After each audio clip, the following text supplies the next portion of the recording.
Students, we are doing the classification of Phylum Aschelminthes into two classes. Before we go to the classification of Phylum Aschelminthes into two classes, I would like to teach you two concepts. Aschelminthes have the presence of two types of chemoreceptors. The first types are called as amphids and the second types are called as phasmids. What are these chemoreceptors? Let's say this is the anterior end of the worm's body. So there will be presence of small pits like this with cilia into it. So these small pits with cilia into it, these are the chemoreceptors. They will help the Aschelminth in detection of the chemicals around it, the kind of foods that are available. Amphids are present towards the anterior side of the body and phasmids are present towards the posterior side of the body. It is easy to remember from A and P. The amphids are supposedly more complex than the phasmids. So you can define them as anterior chemoreceptors and phasmids can be defined as posterior chemoreceptors. You can also say that amphids are paired sensory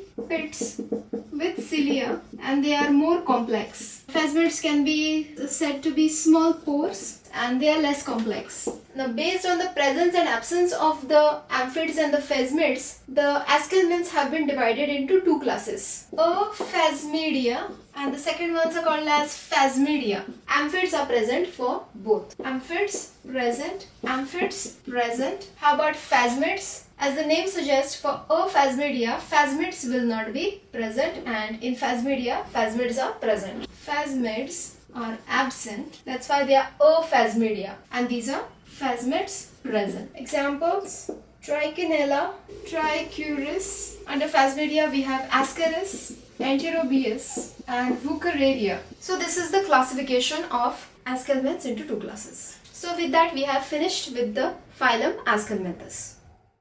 In the name of Lord Mahadev, please subscribe.